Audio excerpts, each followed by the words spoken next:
La prophétie des 70 semaines. Daniel venait de voir tomber l'Empire chaldéen, 538 avant Jésus-Christ, et celui des Mèdes et des Perses s'élever sur ses ruines.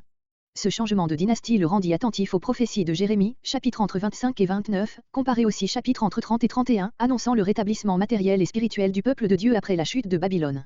Il pouvait de plus calculer que la période des 70 années assignée par Jérémie à la dévastation de Juda, commencée en 606, approchait de son terme.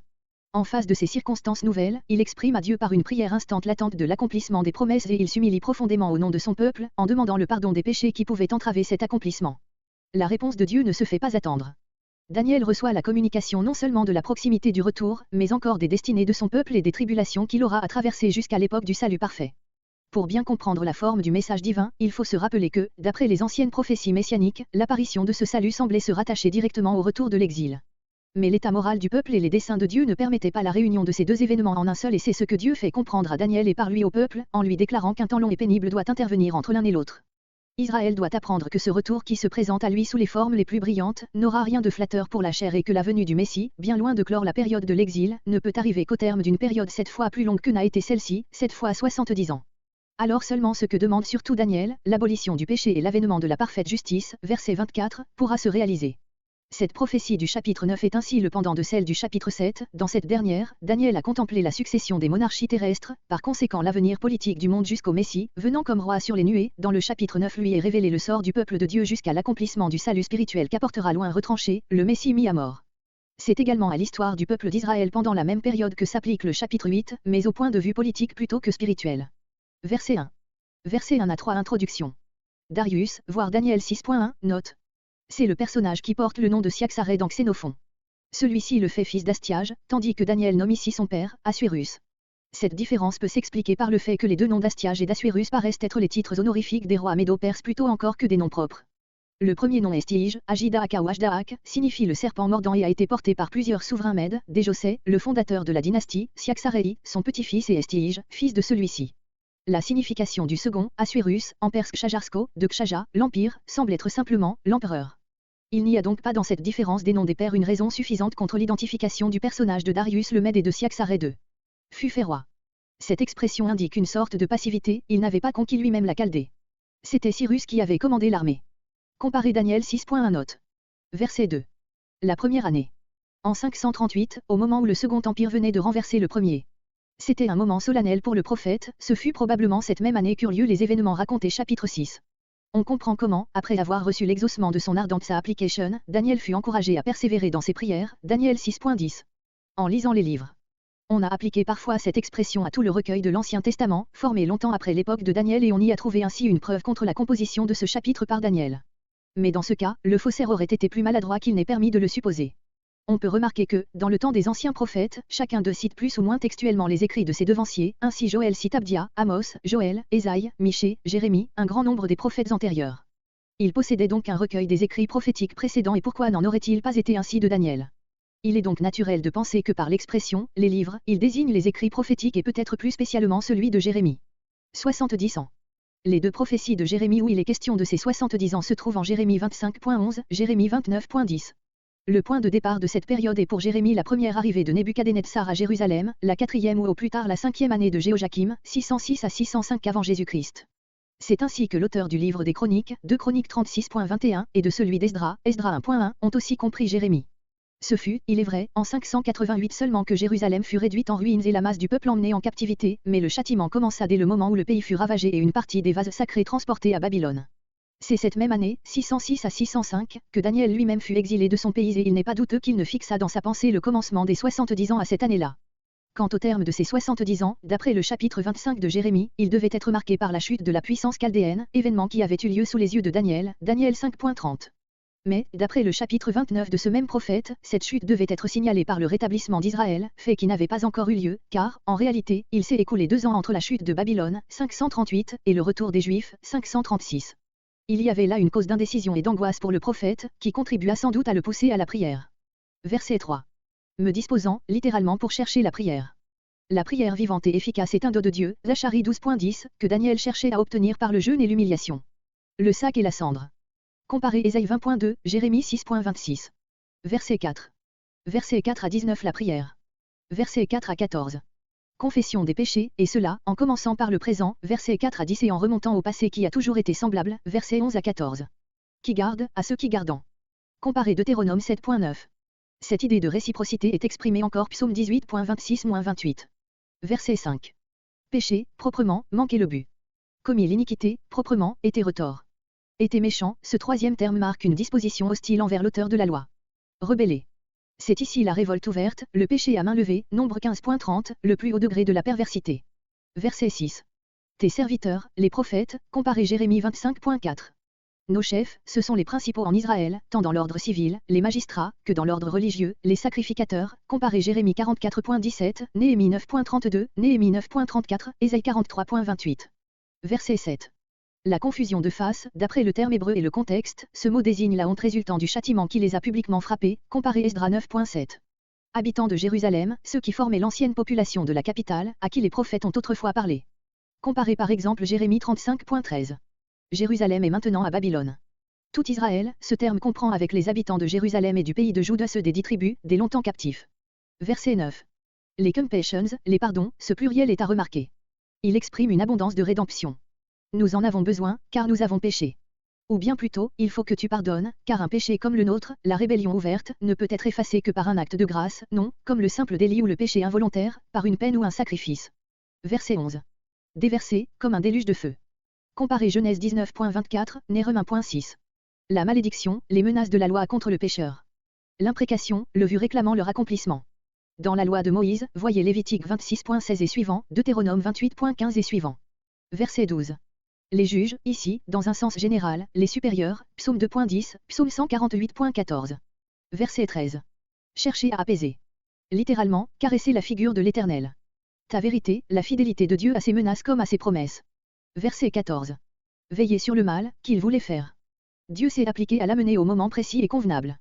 Comparé Deutéronome 28.63, Jérémie 1.12 note et Jérémie 44.27. La seconde partie du verset motive la première. Dieu a fait venir le mal sur nous, car il avait promis de punir et nous n'avons pas usé du seul moyen de détourner l'accomplissement de la menace, nous convertir. Verset 15. Verset 15 à 19 sa application. Et maintenant. Cette expression indique un changement de ton, Daniel va conclure, en demandant à Dieu non pas directement de pardonner les péchés à son peuple, mais d'avoir pitié de lui-même et de sa gloire. Qui a tiré ton peuple? Il s'appuie sur un fait éclatant de la puissance de Dieu dans le passé. Tel qu'il est aujourd'hui, comparé Jérémie 32.20. Nous avons fait le mal, c'est un fait certain, mais qui ne doit pas t'empêcher d'avoir souci de ton sanctuaire et de ta ville. Verset 16. Selon toutes les justices. Le sens paraît être celui-ci, tu as justement puni nos péchés qui ont attiré sur les lieux saints de tels châtiments, mais ne sois pas injuste envers ces lieux saints et ton peuple même, ces objets de ton élection, individuellement les membres de ton peuple ont besoin de grâce, car ils se sont révoltés, mais il en est autrement de ton sanctuaire et de ton peuple. Par une sainte habileté, Daniel met ainsi la justice de Dieu de son côté. Verset 17. Et maintenant, redoublement d'instance dans la prière. Pour l'amour du Seigneur, de toi-même qui es ici en cause. Verset 18. Nous déposons. Daniel a commencé par s'humilier au nom de tout le peuple, il en agit de même maintenant quant à la sa application. À cause de tes grandes compassions. La liberté que peut prendre Daniel de faire appel à la justice de Dieu est elle-même un acte de compassion de la part de Dieu. Verset 19. C'est ton nom que porte, comme une femme abandonnée de son épouse ou un enfant de son père, mais qui porte toujours encore son nom. La prière aboutit à une série de cris adressés à la fidélité de Dieu. Cette prière a des analogies avec celle d'Esdras chapitre 9 et de Néhémie chapitre 9. La parenté de certaines expressions s'explique bien par la communauté d'expériences et d'idées, pendant et après l'exil. Toutes les trois sont des confessions de péché où ceux qui prient s'identifient complètement avec leur peuple. Daniel, comme Esdras, souffre pour Israël du péché dont il se sent solidaire et responsable, comparé verset 20, mon péché, bien qu'il n'y ait pris extérieurement aucune part, mais ce qui distingue profondément la prière de Daniel des deux autres, c'est que celle-ci en reste à la confession et au cri d'angoisse, tandis que la première aboutit à une ardente et irrésistible sa application. Ou bien, l'homme qui a composé cette prière au nom de Daniel se faisait une idée bien élevée de ce médiateur entre Dieu et son peuple, ou bien il est Daniel lui-même, ainsi que le dit le texte, verset 2, et que nous le pensons. Du reste, la prière d'Azaria, déjà mentionnée chapitre 3, montre clairement par ses allusions transparentes ce qu'aurait été la prière de Daniel si elle eût été composée sous les Maccabées. Verset 20. Verset 20 à 27 la réponse de Dieu. Mon péché. Voyez verset 19, note. Pour la Sainte Montagne. Ce que Daniel demande bien plus encore que le retour du peuple, c'est l'établissement du règne parfait de la sainteté divine représentée par la montagne du Temple. Comparez Ésaïe 2.2 et suivant. On comprend ainsi la réponse, verset 24. Verset 21. Auparavant. Voyez Daniel 8.16 et suivant. Vers le temps de l'oblation du soir, d'après la tradition rabbinique, l'oblation devait être offerte vers 3h30 de l'après-midi. Verset 22. Je suis venu, littéralement, sorti, d'auprès du Dieu en la présence duquel Gabriel se tient, Luc 1.19. Verset 23. Une parole est sortie, de la bouche de Dieu. Cette expression ne peut se rapporter simplement à l'ordre que Dieu a donné à Gabriel de se rendre auprès de Daniel. Car toute la valeur du message est celle de son contenu. Comparez aussi verset 23, où Daniel est invité à faire attention au sens de la parole. La parole est ici toute la révélation accordée à Daniel en réponse à sa prière, versets 24 à 27, comparez verset 25, note. Homme favorisé, que Dieu juge digne de la faveur de recevoir et de communiquer aux autres ce message de grâce. Daniel a obéi, a souffert, a prié, la préférence que Dieu lui témoigne, n'est donc pas arbitraire. Verset 24. Ce verset décrit l'accomplissement du salut messianique au point de vue spirituel, la destruction complète du mal et la réalisation parfaite du bien. Mais ce sens général permet trois applications différentes, en relation avec les trois manières dont on comprend le passage suivant, versets entre 26 et 27. Si l'on rapporte celui-ci aux persécutions endurées par les Juifs sous Antiochus, plus d'un siècle et demi avant Jésus-Christ, il faut supposer que l'auteur espère, à tort, que l'accomplissement du salut messianique, décrit au verset 24 suivra de près la mort d'Antiochus. Ce serait à cette dernière époque que devraient se terminer dans sa pensée les 70 semaines. La tradition de l'Église voit dans le salut décrit ici l'œuvre accomplie par la venue de Jésus-Christ. Dans ce cas, le point de départ des 70 semaines est le retour du peuple de captivité et leur terme la vie et la mort du Messie avec toutes les conséquences qui en doivent résulter. Quelques interprètes pensent que le verset 24 se rapporte à la destruction finale du mal et à l'établissement définitif du règne de Dieu à la suite de la victoire du Seigneur sur l'Antéchrist à la fin des temps. Dans ce sens, les 70 semaines doivent comprendre non seulement le temps entre Daniel et Jésus-Christ, mais encore l'économie chrétienne tout entière jusqu'à son terme futur. Nous ne pourrons nous décider entre ces interprétations qu'en étudiant le morceau suivant. 70 semaines. Israël, impatient de voir se réaliser le bonheur attendu, doit apprendre qu'un espace de temps septuple de celui de la captivité le sépare encore de l'apparition du salut parfait. Il avait été révélé à Jérémie que la puissance babylonienne et la captivité d'Israël dureraient 70 ans, il est révélé, maintenant à Daniel que le temps qui doit séparer ce retour d'avec le salut messianique sera de 70 semaines, littéralement septaine, il n'est pas d'ici c'est 2 jours, 2 mois, d'années ou de siècles. C'est le rapport des nombres qui importe seul, 70 fois 7. Sans doute, c'est à des années que l'on pense le plus naturellement. Mais cette omission de toute indication précise montre qu'il ne faut pas insister dans l'explication de cette prophétie sur l'exactitude chronologique. Il s'agit de cycles dont la valeur est avant tout symbolique. Le culte israélite présentait plusieurs cycles analogues, ainsi la période de 7 fois 7 jours qui séparait le jour de Pâques de la fête de Pentecôte. De même celle des 7 fois 7 années qui précédait chaque année de jubilé. Mais on peut penser à une autre analogie plus remarquable encore, toute purification d'un individu se faisait pendant 7 jours, Lévitique 12.2, Lévitique 13.4, etc. Mais il s'agit ici d'un peuple entier. Son temps d'épreuve et de purification avait été mesuré d'abord à 7 fois 10 années. Il est étendu maintenant, en vue d'une purification complète et définitive, à 7 fois 10 ans. Sont déterminés, par un décret divin. Ton peuple est ta ville sainte. Daniel se les est comme appropriés par la solidarité qu'il a établie entre eux et lui dans sa prière d'humiliation et Dieu les lui donne en quelque sorte.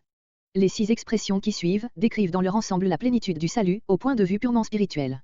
Ce n'est plus ici, comme dans le tableau du chapitre 7, le royaume messianique dans sa gloire extérieure, tel qu'il doit succéder aux monarchies terrestres, c'est le péché anéanti dans le peuple de Dieu et la justice véritable établie pour toujours. On peut répartir ces 6 expressions en 3 couples, le premier se rapportant à la destruction du péché, le second à l'œuvre de l'expiation, le troisième à l'établissement de l'état de sainteté finale. Mais peut-être vaut-il mieux les répartir en 2 groupes de 3, le premier annonçant l'entière destruction du mal sous toutes ses formes, infidélité, péché, iniquité, le second, l'établissement parfait du bien. Dans ce second cas, on peut aisément constater une corrélation entre le premier terme et le quatrième, entre le second et le cinquième, et entre le troisième et le sixième. Le nombre 3 indique une œuvre divine et complète. Pour enfermer l'infidélité, la rendre impuissante dans le peuple de Dieu dont une grande partie s'était jusque-là laissée entraîner par elle, comparez Zacharie 5.8, Apocalypse 20.3. Sceller les péchés. C'est la continuation de l'image précédente. Comparez Daniel 6.17, où la porte de la fosse dans laquelle Daniel est renfermé, est scellée du double sceau du roi et de ses grands, afin qu'elle ne puisse légalement se rouvrir. Les péchés sont les fruits multipliés de l'infidélité. Couvrir l'iniquité. C'est-à-dire l'expier. Comparez Psaume 32.1-2. L'anéantissement du péché exige non seulement que le péché soit réduit à l'impuissance dans le pécheur, mais que l'expiation complète ait été opérée et que l'acquittement du pécheur ait été prononcé par Dieu. Cette expression est la transition au premier terme du second groupe. Amener la justice éternelle, apporter, par l'œuvre du Messie, l'état de parfaite justice devant Dieu auquel l'humanité est éternellement destinée, mais qu'elle ne peut produire par elle-même, faire ainsi succéder à toutes les condamnations antérieures la justification divine qui doit durer à toujours. Comparez Ésaïe 53.11 et Ésaïe 51.6-8. C'est les visions et prophètes. L'image de scellé a ici une portée un peu différente de celle qu'elle avait dans le second terme. Elle signifie que les promesses de Dieu étant toutes accomplies d'une manière définitive, l'ère des visions et de la prophétie est close à toujours. L'abolition de la prophétie résulte de son accomplissement même, Matthieu 5.17. Oindre le Saint des Saints. Le terme « Saint des Saints » peut se rapporter à un lieu, à un objet ou à une personne. Dans le culte mosaïque, il désignait la portion particulièrement sacrée du tabernacle, ordinairement appelée dans nos versions lieu très saint, c'était là que se tenait la nuée et que Moïse conférait avec l'Éternel. Mais ce terme est aussi appliqué aux viandes et aux ustensiles sacrés, à l'autel, à Aaron lui-même, une chronique 23.13, et dans Ézéchiel 43.12 au temple avec tout le terrain qui lui appartient. Le terme de oindre fait penser ici à l'onction qui fut pratiquée à l'égard du tabernacle lors de son inauguration par Moïse, ainsi qu'à l'égard d'Aaron lors de sa consécration, Exode 30.22 et suivant, Exode 40.16. Il est à remarquer que cette onction ne fut répétée ni à l'inauguration du temple de Salomon, ni à celle du temple de Zorobabel, ni lors de la purification du temple sous les Maccabées, parce que ce n'était pas là de nouveaux sanctuaires, mais la continuation ou le renouvellement de l'ancien. Il en est autrement de celui dont parle ici le prophète. Il annonce l'inauguration d'un nouveau Saint des Saints et par conséquent d'un culte nouveau. Ce Saint des Saints désigne sans doute le sanctuaire et le souverain sacrificateur de l'Alliance nouvelle dont avait parlé Jérémie 31.31 et suivant, et nous y voyons la sainte humanité du Christ consacrée à Dieu par le Saint-Esprit et le corps spirituel qu'il se crée dans l'assemblée de ceux qui sont consacrés avec lui. C'est là le temple vivant de la nouvelle alliance. Comparez Matthieu 12.6 et Jean 2.21 pour Jésus et 2 Corinthiens 6.16, Éphésiens 2.20-22 pour l'Église. La réalisation parfaite de ce temple spirituel est décrite Apocalypse 21.13, quand il sera dit, c'est ici le tabernacle de Dieu avec les hommes. Comme la purification des personnes souillées, voire plus haut, se préparait pendant les 6 premiers jours de la semaine et s'accomplissait au 7e, ainsi le salut, décrit au verset 24, se préparera pendant le temps d'épreuve des 69 semaines, pour se consommer en la 70e. Dans le passage suivant, le verset 25 résume en peu de mots le contenu des 7 semaines et 62 semaines et les versets entre 26 et 27 décrivent plus longuement celui de la 70e, la plus importante de toutes. Verset 25. Depuis la sortie de la parole ordonnant de. Au verset 23, Gabriel avait employé l'expression semblable, une parole est sortie, qui désignait l'ordre divin dont le contenu était essentiellement le verset 21.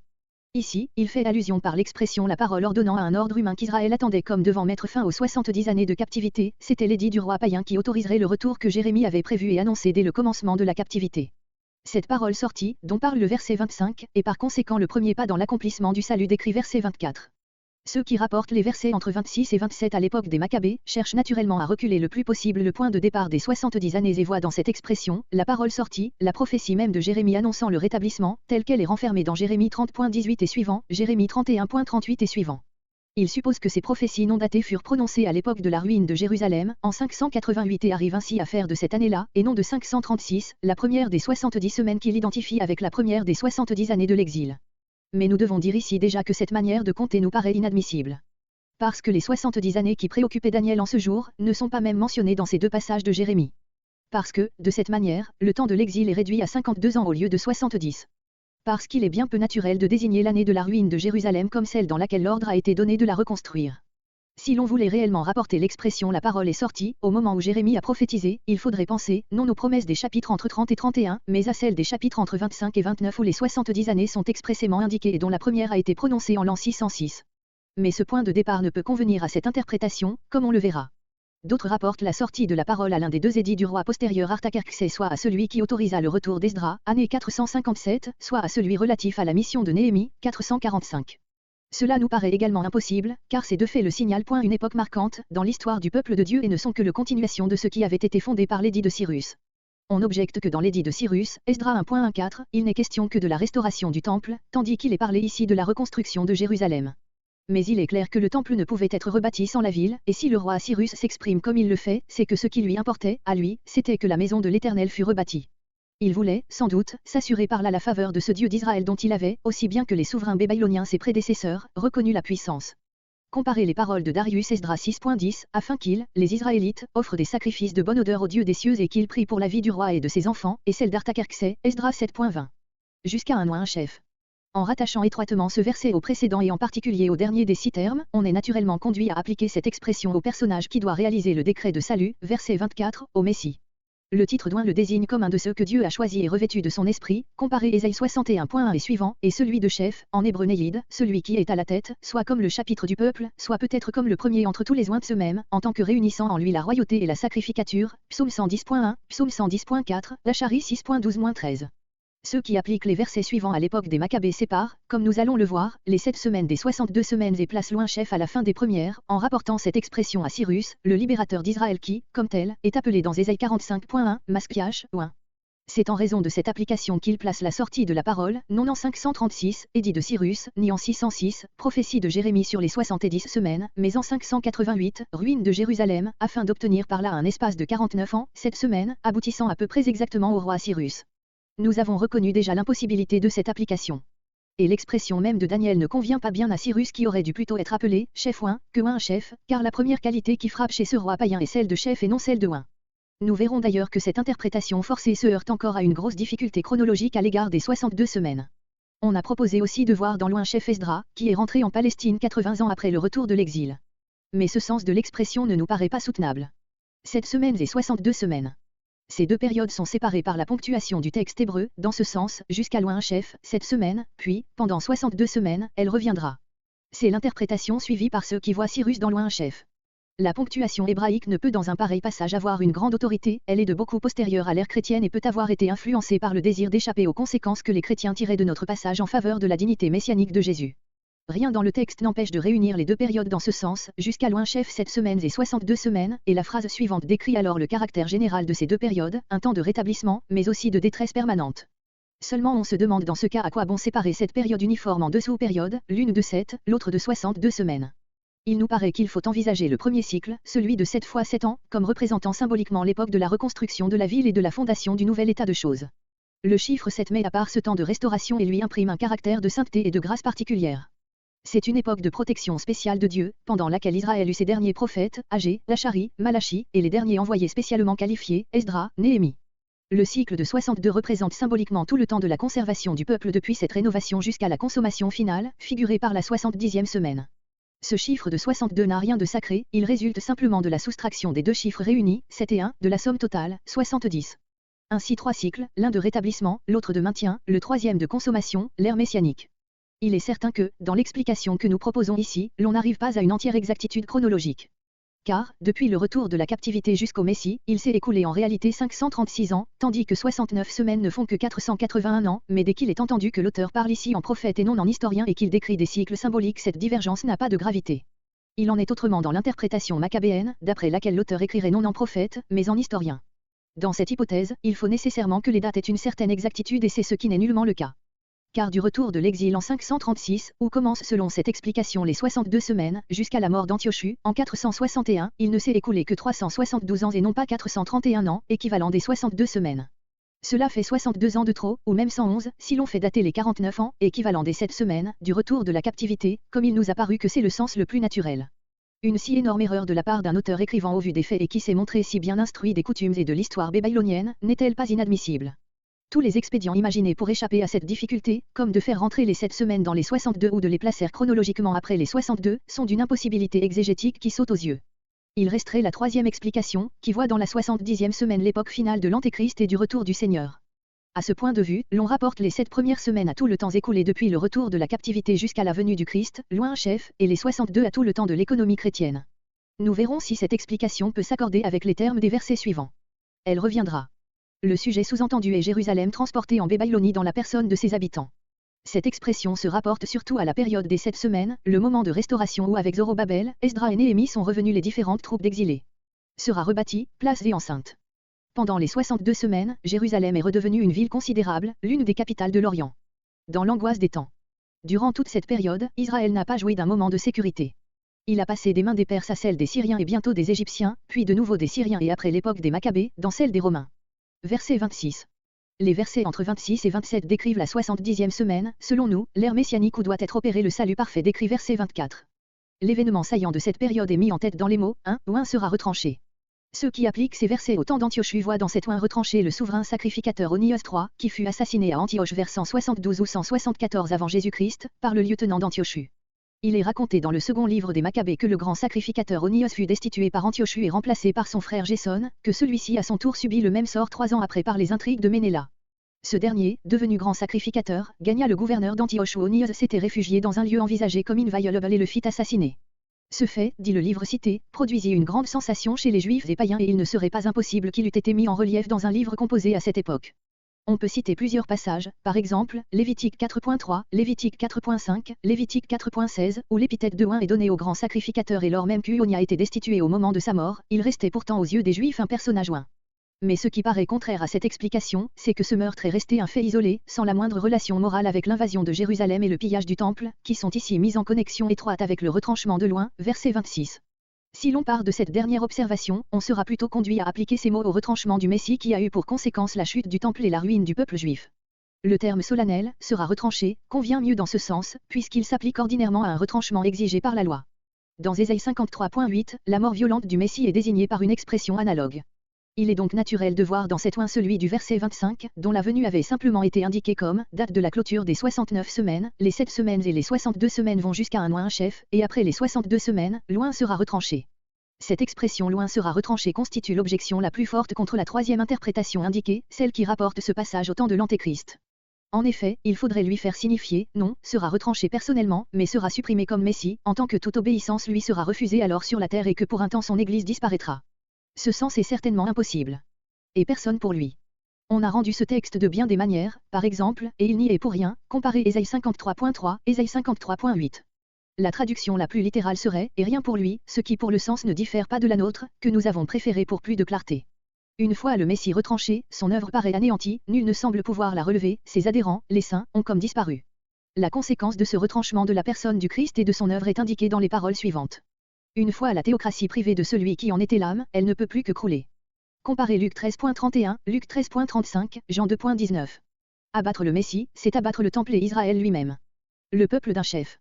On pourrait traduire aussi, le peuple chef, qui viendra. Ce serait le peuple du 4e empire, dominant alors sur toute la terre. Si l'on traduit, comme nous l'avons fait, le peuple d'un chef qui viendra, ce chef est le dominateur de cet empire, qui doit venir un jour pour accomplir ce jugement.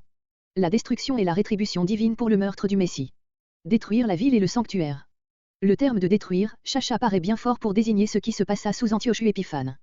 3 ans après le meurtre d'Onia, mais sans relation aucune avec cet événement, le temple de Jérusalem fut pillé, un grand nombre d'habitants de la ville massacrés et un autel de Jupiter olympien, dressé sur l'autel d'Héra à Lacoste. Mais ni le temple ni la ville ne furent détruits. Et sa fin sera en débordement. On peut rapporter les mots « sa fin » au sanctuaire, le sanctuaire extérieur est comme emporté par un débordement d'eau, afin de faire place au nouveau Saint des Saints, annoncé verset 24. Mais cette expression peut aussi s'appliquer à l'ennemi dont il vient d'être parlé, et après avoir détruit ville et temple, il périra lui-même comme par un débordement. Peut-être y aurait-il allusion à Pharaon et à son armée, Exode 14.28. Quoi qu'il en soit, c'est une relation morale, plutôt que chronologique, que celle qui est signalée ici. Dans ce sens, le destructeur sera détruit à son tour, comparez verset 27 et la relation établie verset 26 entre le retranchement de loin et la destruction de la ville et du sanctuaire. Le 4e empire, romain, après avoir détruit Jérusalem, sera détruit à son tour, et cela, par des invasions semblables à un débordement d'eau. Le mot débordement, tchétef, est fréquemment appliqué aux invasions d'armées ennemies, et cela, dans Daniel lui-même et ailleurs, comparez Daniel 11.20, Daniel 11.22, Daniel 11.26, Esdra 8.8, etc. Ceux qui admettent l'application à Antioche voient ici l'indication de la mort de ce monarque.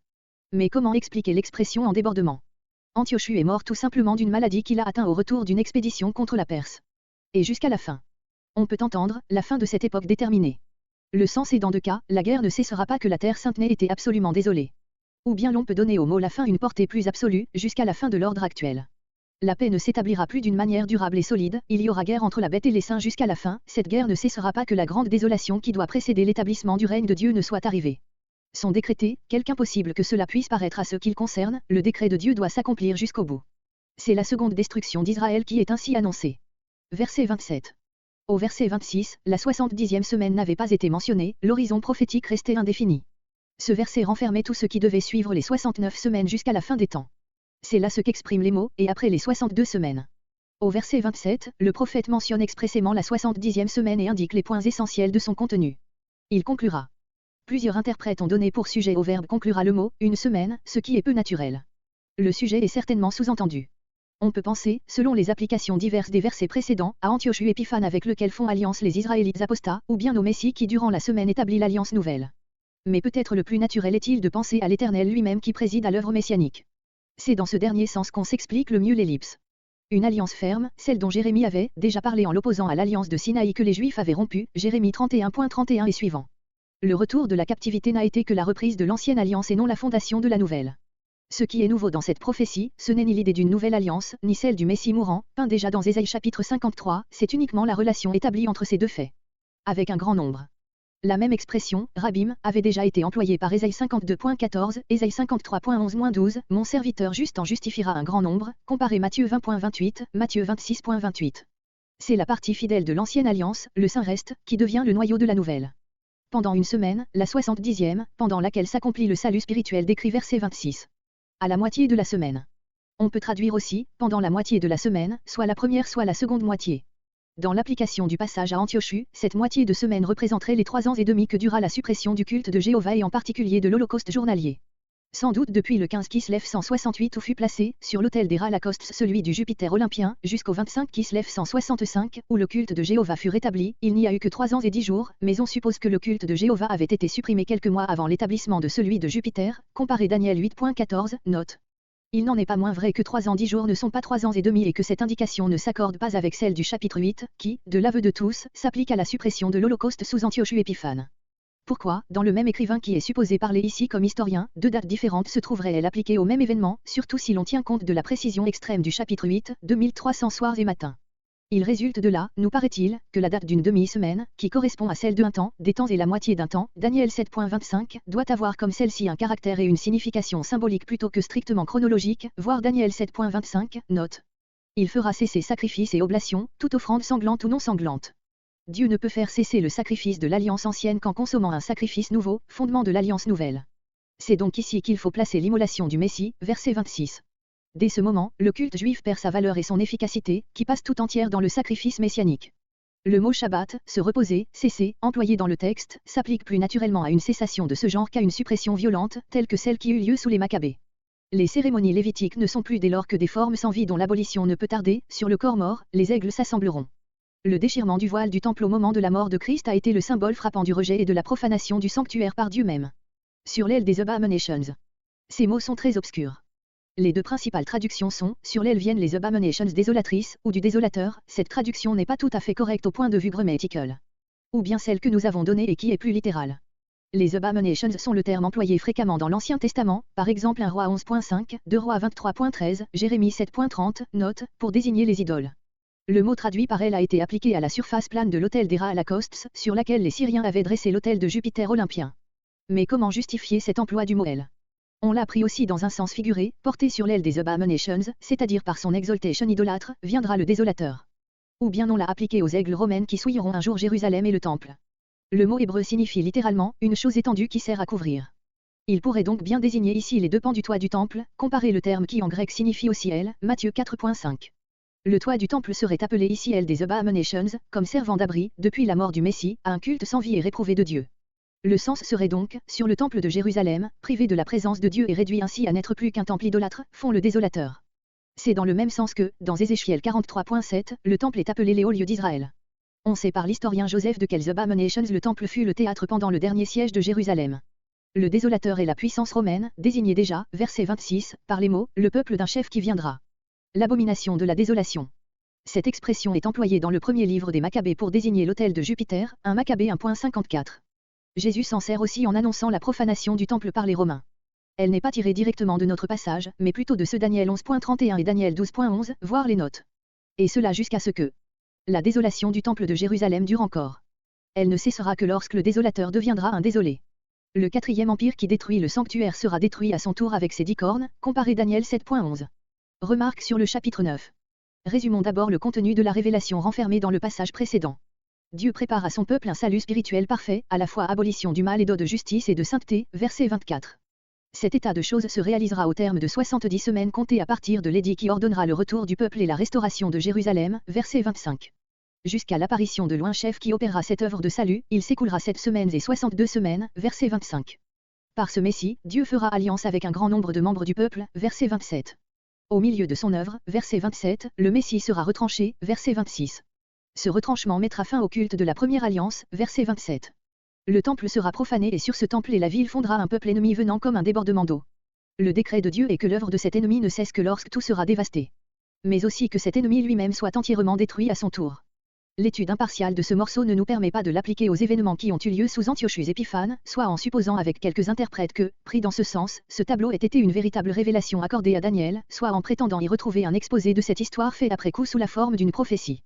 La première supposition est le produit bâtard de l'explication actuellement en vogue et du désir de conserver à ce passage son caractère prophétique. Elle se heurte d'ailleurs à plusieurs des raisons que nous allons alléguer contre la seconde. Contre cette dernière, voici nos raisons.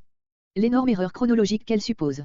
Ce ne sont pas 7 semaines et 62 semaines, ou même seulement 62 semaines, qui se sont écoulées entre l'édit de Cyrus et l'avènement d'Antiochus, autrement dit 481 ans ou 434 ans, mais seulement 362 ans. Cela fait une erreur de 119 ans ou au moins de 72. On allègue, il est vrai, une faute semblable commise par l'historien Joseph à l'égard de la même époque. Mais Joseph écrivait vers l'an 100 après Jésus-Christ, tandis que notre poète historien est censé vivre au temps des Maccabées, à l'issue de la période même dont il parle. Dans ces conditions, une erreur aussi colossale est difficile à comprendre. À cette première erreur il en ajoute une seconde plus grave encore, puisqu'elle se rapporte au temps même dont l'auteur doit avoir été témoin. L'apostasie des Juifs qui ont traité alliance avec Antiochus n'a pas duré 7 ans, une semaine, verset 27, mais 10 ou 11 ans, pendant tout le temps du règne d'Antiochus, 175 à 164. Elle a en tout cas commencé avant l'année 171. D'après les termes du verset 26, l'ennemi d'Israël détruira la ville et le sanctuaire, ce qui n'a pas été le cas d'Antiochus Épiphane, voyez verset 26, note. Le salut messianique serait annoncé verset 24 et le Messie qui doit l'opérer serait ensuite complètement passé sous silence, tandis que deux autres Messis, Cyrus et Onias, seraient désignés, dont ni l'un ni l'autre ne sont celui qui opère le salut promis et qu'on attend. Il est impossible de se représenter un moment de l'histoire des Maccabées dans lequel on puisse raisonnablement placer la composition de ce passage. Les partisans de l'hypothèse que nous combattons diffèrent sur le temps où cette composition aurait eu lieu. Les uns en fixent la date aux temps qui ont précédé la purification du temple et la mort d'Antiochus, au commencement du soulèvement maccabéen, entre 167 et 165. Mais, dans ce cas, comment se fait-il que l'auteur se risque à prédire que l'alliance d'Antiochus et des Juifs infidèles durera 7 ans, une semaine, et la suppression de l'Holocauste 3 ans et demi, une demi-semaine? Puis, pourquoi cet enthousiaste, au lieu de diriger les regards de ceux qui l'avaient à encourager dans la lutte sur la prochaine victoire d'Israël et d'employer pour la peindre les expressions magnifiques des anciens prophètes, se contente-t-il de décrire un salut purement moral et d'annoncer simplement que le désolateur sera désolé?